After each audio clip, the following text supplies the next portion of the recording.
both teams have done it. I think top Esports do have a very standard comp that can play around poke in the mid game very well and then get behind Jackie Love with Yu Yanja as support in the late game. But Gen G have so much of that team fight power, jungle control early, and a self-sufficient AD carry. So you can have Rascal and BDD diving forward, and Ruler should be pretty okay, especially with Kellen beside him. So Gen G's team fighting composition certainly geared more towards the late stages of the game, but top Esports, they should be able to create advantages for themselves between that 15 to 25-minute mark. Yeah, I look at this comp, and they got this in a pick ban, by the way, and I'm like, this is a million times better than Game 1. You know? Yeah. Oh, you compare it to Game 1, and Gen G have won the game. This is beautiful. Comparatively, it's just no contest. Like, you get so many different great parts. It just works so much better as a team, too. Anyway, we'll have to wait and see how the results do come through. I'm curious about that Kennen Blinds pick. That was the one thing that kind of left me scratching my head. Of course, it can open the fight pretty well for Azir to kind of sweep up afterwards, and Ezreal is also great at team fight cleanup, so. And they've got the AoE damage and the collateral damage and the True Shot Barrage, things like that. There is a lot of options here. See how it works in game number 2.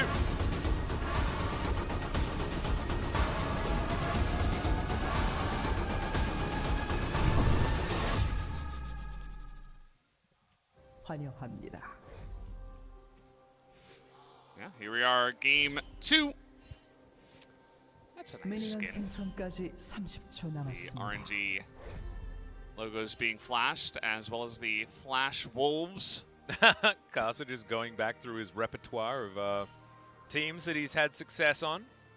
I was played for Flash Wolves for so incredibly long. I still just associate Carson with Maple. Yeah. In my brain. They are just a duo. Hasn't played with Maple for a little while now. Okay.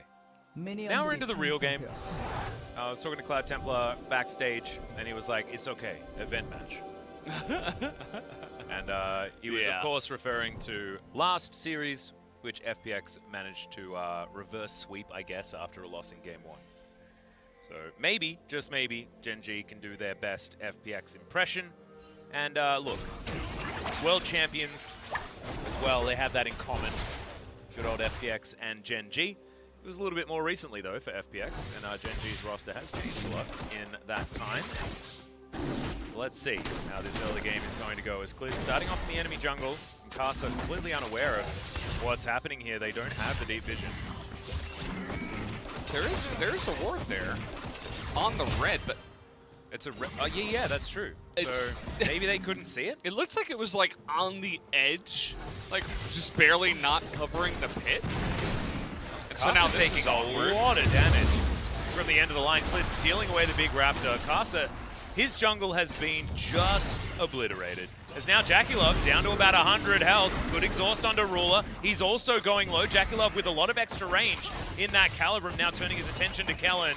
Both AD carries very low, eating through their pots. Biscuit in hand for Ruler. Some biffo early here in this game so far.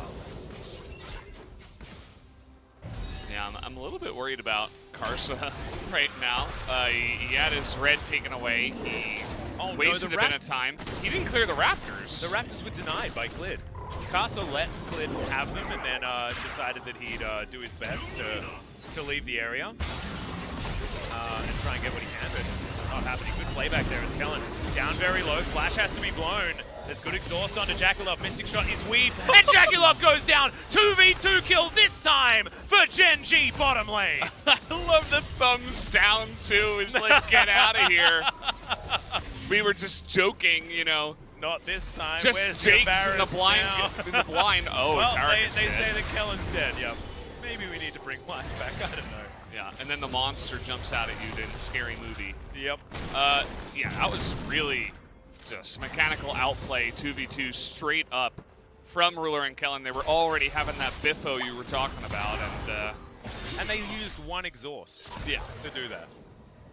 That's all they invested. Now, Knight getting electrocuted here by BDD, taking a bit more of a powerful 1v1 summoner spell on his Azir, and he's already putting on so much pressure here in this lane. Right, with Paddlestar now not aimed at the minion wave, which is going to get a lot of time and space and also deny him so many of these creeps. Damn, BDD he's angry. The beast has been angered, Valdez. And I would certainly worry for anyone that's going to be facing BDD later in solo queue as well. Yeah, if you're at that level where you're facing BDD in solo queue, you're probably not watching this. There's probably like a couple of you guys out there, but it's a very limited supply of people that actually do get that honor of being at that level. You don't know. I mean, Faker might be at home watching this. Yeah, you think so? Hi, Maybe. Faker. Chovy. Not our broadcast, but well, I mean, a MSC broadcast, you know. Jackie Love pinged out there. Pretty connection from Ruler. Back being channeled by Kasa as well. So Kasa, after playing the Trundle, now on the Rex side. Not super excited about his jungle picks so far this series.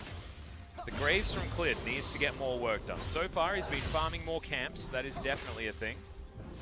And you can see Ruler's not ahead by too much. Bit of a back being picked up by Jackie Love and Yu Yanja, so they don't want to press too far forward. Just a pickaxe there in the hands of the Aphelios, but it's more battle stats than the tier that Ruler collected. As we have a look at this 2v2 kill once again. yeah, you just got to watch Ruler from here. Jackie Love, it's the end of the exhaust. He sticks around, and Ruler's like, you're standing not behind minions. I can hit everything at you.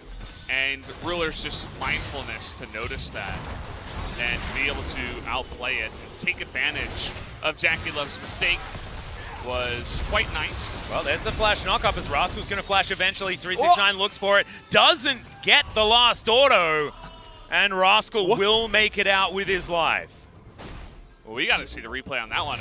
I was like, does he have Conqueror? Like, what is going on? Like, how is he generating so much health? I feel like maybe he had like a health pot, and he has the rune that. Yeah, Time Warp Tonic. Yeah. He might have actually used his refillable there as Kasa gets back towards the top side, flash forward from Clid, but he doesn't get the auto off. And now Rascal looks for the Q. He's not going to find a great knock-up. Finally, the auto comes in, but the health pot had done its work. And that was... there's a word to use for that. I don't want to use it enormous. Here. Not great. Not great at all. Yeah, that's just a little bit of... 369 is just proving that he's way better than Rascal right now. Yeah, he's really showing that to us right now. He's got the right champion for it, too. And Clid's the one that starts this all off. He's calling for it, probably. Controlled by minions really hard here as Clid flashes. I think that was while the CC of the knock-up was happening by Kasa. That's why it looked like he cancelled autos. This was really well played by Taj. Got that second knock-up, and that's just really good news now for the top lane, and especially for the Rex side. Take a look at Karsa. He went down bottom, took advantage of the, sticking around at the bottom lane of Ruler and Kellen did. And then he's in the perfect position to counter game up in the top side. So really, we were talking about all the members of Top Esports and what they offer to the team, and we mentioned how Karsa's, he's good. He's got a great, legacy. Essentially, he's been around forever. But we weren't really saying that he was the main carry of the team. But in this game, he is truly the guy that's always in the right place at the right time and has been able to, spare the blushes of his teammates. Yeah, precisely. Ruler now goes back and collects himself the Manamune, which is actually a lot of battle stats all at once, as Kasa is going to use that advantage that he had to take down this Ocean Drake, first Drake of the game. The second one's going to be Infernal coming up next. Cloud will be the one after that. No mountains today. As Clid waiting to see when this bottom lane is going to come back. Kellen checks the brush, clears out a control ward. And not going to be diving any turrets right now.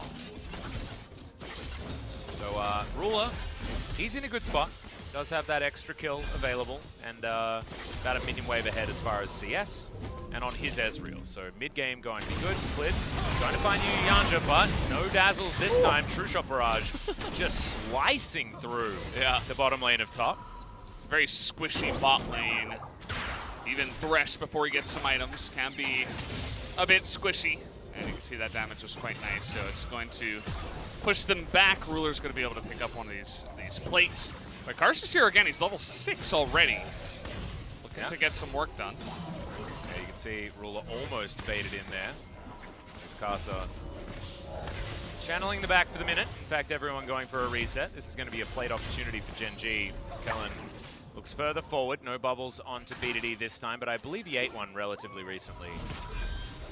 And he's got teleport, I believe. So does need to be a little bit careful of these picks from the Zoe in the mid game.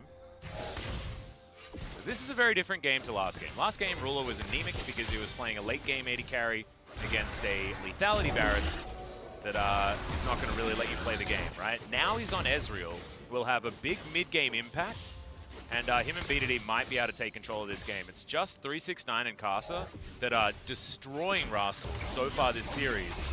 That is going to be the big thing to look out for here on the side of top esports. Just packing their bags, essentially, filling them up with gold. Yeah. As another plate will fall to the Jace. And now, more of those plates should be falling down here as well, as Karsa looking to try and snowball the Jace even further in this game. Should be able to grab Agatha and then move over and lock that one down. Decides he doesn't want to, actually. Oh, no. He's channeling the back for a second. Knight turns up. He's going to collect some of that money as well. They will be able to grab the first turret. And a whole bunch of plates here also. 1,000 gold lead based on the amount of work that Karsa's done earlier on in this game. And we often talk down a bit to this Rek'Sai pick, but so far in this early game, they've been using it exactly how Rek'Sai is supposed to be used. Yeah. She just does roll over early games if you can get into the right positions. Exactly. It's like the Rek'Sai dream, essentially. And it's very good into a jungle that you're going up against in Graves, who is going to be looking to just sit back, AoE farm up, scale up, and be more of a menace compared to you in the later stages. But if you're the one being, you know, if this were solo queue and you're the Graves, you've died once, and the enemy jungle has 3-0, there would be that one guy who's in the chat, he's like jungle difference already, you know? Or he's like FF15. Yeah, you know, it's solo queue, so yeah. There's always going to be some of that fun stuff. But definitely, I'm sure, you know, some people would be feeling that jungle difference already. But as you mentioned, I think the Ezreal Azir is still going to provide more as the game does come along. And if Gen G can just hold on, we've seen a little bit of that today from some of the LPL teams earlier, where it's like they have this comp that scales really well. And then they're like, I think it was JDG, they dive in with the package, and they have a Sivir who has only Caulfield's Warhammer. Yeah. And it's like, you're forcing a fight for no reason. And then they just got wiped, and then they lost the game from there. Like, Gen G's going to play, they're going to play smarter than that. They're an LCK team that are just used to scaling, and so they'll feel more comfortable doing it. And I wouldn't be surprised if, you know, Ruler tries to flex a little bit down in the bottom side, but other than that, it should just be Gen G trying to sit back and scale. Yeah, should indeed be. Ruler will be parked in the mid lane for mid game, and should be relatively immovable. I think Ezreal is a fantastic pick into the Rek'Sai with what she wants to do as well, because of the fact that you can build up some armor and avoid being one-shot by a Rek'Sai getting a decent flank onto you. Not to mention the mobility that he does have also. So certainly some things in favor of Gen G as this game goes on. But if Rascal continues to play worse than 369, 369 already with a lot of extra money, Ghostblade completed compared to the Build-A-Bear Workshop, as our friend LS would call it, put together by Rascal. Certainly is an early game that top esports can be very happy with. Knight down onto BDD. The pilfered ones that Knight had picked up. Yeah, we're just chilling. You know, there's the Infernal Drake available. I think top esports should be trying to make moves towards that. Instead, BDD gonna get flash knock up. There's the ulti, but the Void Rush is there, and in fact, not even required. As Knight's gonna pick up that kill very easily. Face check and brush is not a great way to do it. And BDD thinking that he was a bit safer than he was, but this is, I mean, you were talking about jungle difference. I don't know whether this is like, it's not any slight onto Clid, but when Karsa is this fed, you have to be so much more careful going into the darkness, no matter which side of the rift you're on. Yeah, you got to play against what the opponent has, you know, especially a Rek'Sai that can burst you down and is fed. He's got lethality already. He's got the one Dirk, plus the Warrior Enchant that's completed. And now top esports are getting proactive. I like this. 369 dives on in, Clid unable to do anything at all. Cosmic Radiance comes down, so Kellen is going to be alive for a while, but Ruler is already dead. Moonlight Vigil secures the kill onto Clid. And I think this is looking like the beginning of the end. 7-1 is the kill score now. 4,000 the gold lead. And we were talking about late games. I think Gen G can probably say goodbye to a late game even existing. You know what I like about this too? This isn't really Gen G making giant mistakes. It's like top esports are finding these little edges, and you can see Gen G, they're not trying to be aggressive. They're trying to fight. But top esports are being so proactive, and they're finding the little angles and the perfect timings to go for the plays. And they're just straight up outplaying Gen G. It's really cool to see. Like, not only this. I mean, this is just... We've seen this in solo queue, we've seen it in pro play. You got to be careful when you're going into a dark jungle where you have no vision. But this is really nice. Look at this ward. It's the TP ward. They prepared for this. And they had the Rek'Sai set up right after the Infernal Drake. Maybe Gen G could have been a little bit farther down the lane to play even more safe. But they noticed that they were just a little bit up the lane. And I mean, there's not much to talk about in the fight because it was, 5v3. And they just totally wiped the floor with them, and now that's going to give top esports a massive lead with their nice mid-game composition. Not to mention 369 transition his advantage into the bottom lane, where Ruler and Kellen were actually doing a decent job. And you can see that CS gap is certainly closed. Total damage dealt certainly in favor of 369 right now, but Casa is absolutely no slouch. 900 gold for the cannon is sort of a product of how this game has damage been going. It's like he's just a passenger in the game. He's not really interacting with the enemy. He can't get near the Jace, so he's just sitting there. Even Taric has more damage than him because Taric's interacting in the 2v2. And now this might be when Ruler begins to make some mistakes. Well, he's dead. Just decided that he wasn't going to be able to make it out there. Knight with a much better roam. BDD, needs to be a little bit careful. Almost in Shock Blast range there. As Kellen pretty close to it as well, as he's taking a lot of damage here. Casa should be able to take down Shirley. As, they are... That one kill on the bottom side of the map has saved Gen G from being perfect game at this point.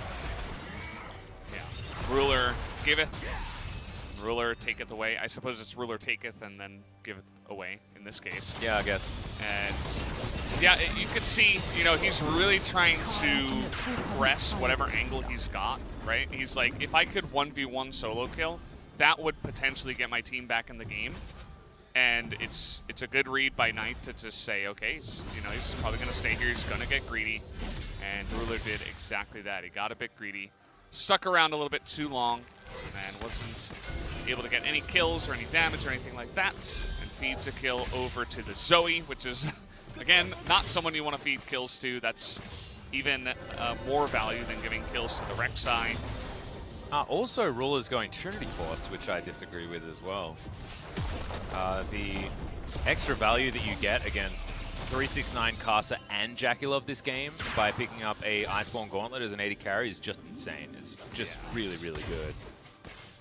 But Ruler not going to go there once the big 2-item power spike that is going to be late anyway.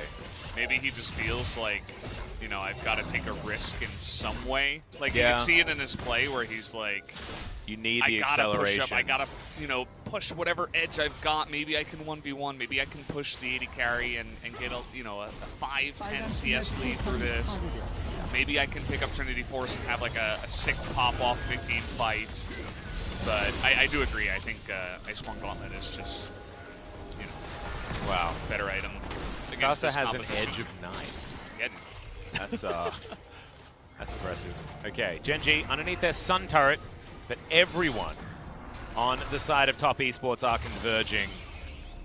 Powered Shock Blast does not find the mark, but Gen G just trying to see what their options are. Rascal can teleport in.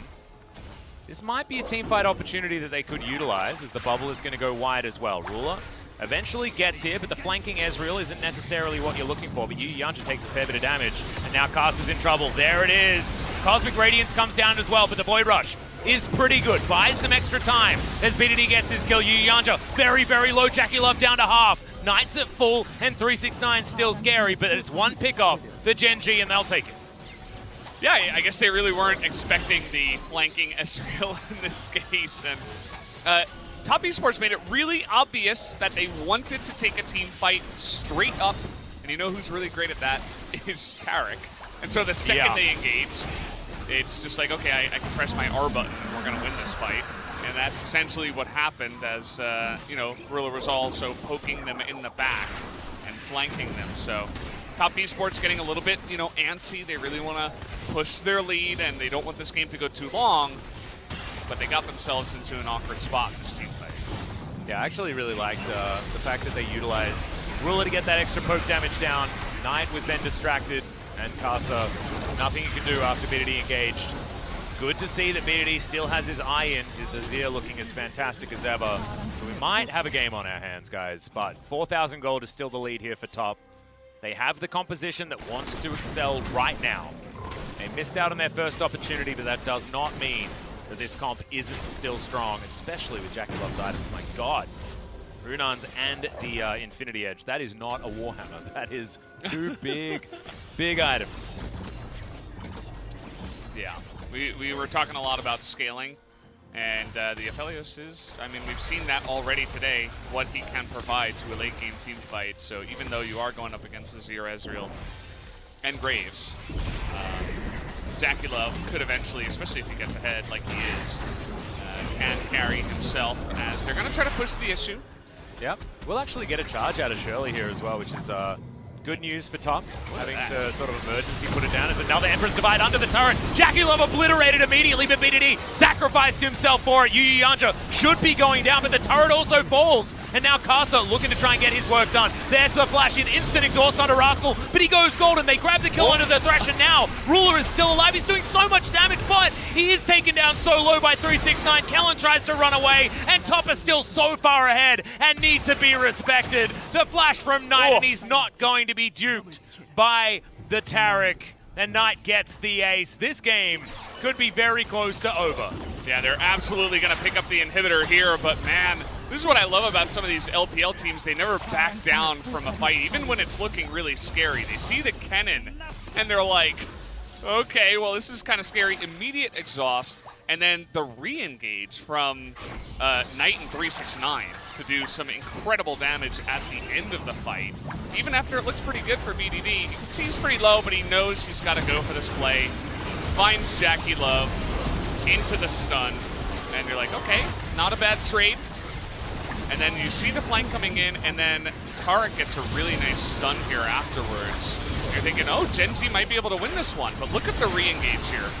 369 jumps in, they're all going forward, and they know that they've got the item advantage, they've got the damage advantage, and they're just able to, put the blinders on and just walk straight forward into the enemy team, even after a couple of really scary engages from the side of Gen G. So Top Esports flexing, and now they've got 208 Jace and 502 Zoe, who is almost at 3 items already at 22 minutes. And the Siege is something that I think that Gen G just might not be able to stand up to. It's 13-5. 6,000 gold is currently the lead. It's just Top Esports with all of the control in the world. Opportunities, of course, for Gen G based on the comp that they have to try and get back, and there is a Zonya's now sitting onto Rascal. BDD desperately wanting to get himself towards the stopwatch, but this Baron, not sure whether Gen G are going to be able to get here in time. They do know that it's happening. Ruler should be able to have a true shot barrage.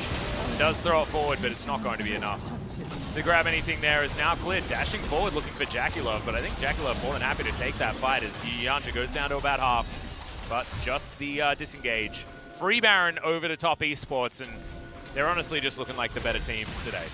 Yeah, they drafted better in the blind pick, and they played it better, and now once again here in the real pick ban, they've just been outplaying Gen G at every turn. Really, the only nice thing that happened for Gen G was the Ruler pop-off 2v2. Yeah, ever since then, it's been only downhill. Top Esports do in fact look like the better team. You know, it's not even just Knight. It's as a team they're playing better here. As Gen G, they're getting a little bit sneaky. 20 seconds until Mountain Drake. Yanja taking a bit of damage there from B2D. Okay, B2D has to avoid the bubble. He's angry. Yeah, they do have Cosmic Radiance, so Gen G do have a lot of teamfight tools, and Yanja is very, very low. You can see Jackie Love, he's just going to go take an inhibitor. All right, guys. Yeah. The mid lane's become very short as Karsa moves on in. There's the slicing Maelstrom. Does have to use the Zhonyas now as the rest of the team slowly moving on in to try and lock down some kills, but Flash gets Karsa to safety. Inhibitor was taken away from, and now Rascal has to be really careful. Look at all the damage. Moonlight Vigil comes in, and that is an Emperor's Divide that was decent, but stopwatch for one of them, not enough damage for the other. Double kill comes through for Jackie Love, and Ruler is trying to escape, but I don't think he's going to be able to. Knight trying to dash around and look for him, but maybe Ruler's going to survive. The base probably not going to be so lucky. Absolutely not. Just delay the back, push down the mid lane, and you should be able to win this game. As, man, top Esports looking like the favorites. I mean, even against the two teams we saw earlier today, they are just dominating Gen G here in this best of 5. This is a speedrun, 24 minutes into 25 minutes. And I don't know what happened last night with Gen G. Maybe celebrating early is something that they were doing. Remember, Top has had a lot of extra time, so I'm not going to make any excuses. This is just Top Esports domination so far this game. And it's not coming from where we were necessarily expecting, right? It's not like Knight is just hard carrying for his team. It's 369 just being so good. And we're looking for a pen so that we can... there it is. There we go. Yeah, got him. Give it to him again. Yanja again? Yeah, give it to Yanja. No. I so handed good. it over to Karsa. I think he got the snowball rolling. And he made Rek'Sai look like a champion worth picking. You remember he he auto-locked that Rek'Sai. They banned Lee Sin. He's like, okay, Rek'Sai. Yeah. On R4, he was like, no, you're not going to ban me out. And then we're so used to in the LCK, when I saw that pick, I'm like, I kind of like sighed to myself. I'm like, oh, I don't really like this. It doesn't really do much. And that's because in the LCK, it's so, it's so laid back. It's so defensive. They love to scale, but Karsa's not that kind of player. He's not, but also it works really good in tandem with Zoe, especially around a mid-game that you are able to sort of move yourself towards. I think the Top Esports had a great composition, roaming around sort of like their poke into hard engage was something that you can do with a fed Jace like they had, and Karsa buys a lot of time by being a Rek'Sai and being able to go untargetable. So just a really great composition. I think that we saw a little bit more out of Ruler this game, but he's now been through 2 supports and not found a victory. Yeah. I wonder whether Life is going to be coming back in, because actually... Maybe you should go down there and maybe he wants a 3rd support. Well, Wadid's here, so we know that there is an LCK level support. Also, he's a free agent, so if you want Wadid on your professional League of Legends team, then he is certainly someone that you should consider. Did win a game in the promotion tournament for Griffin, so you can go and watch that for some highlights. As this is the only Gen G highlight that we have for this series so far. Yeah, and it's just Jacula thinking that he can stand up to the Ezreal, but not the case. And once again, this is Karsa, right place, right time. And you were talking about that. It's the knock-up that... The mini stun for the knock-up that got animation cancelled as the flash was coming in, but you, of course, can't stop the CC. This is kind of just like the Karsa highlight reel. It is. But again, it comes down to team plays like this as well, that they caught Gen G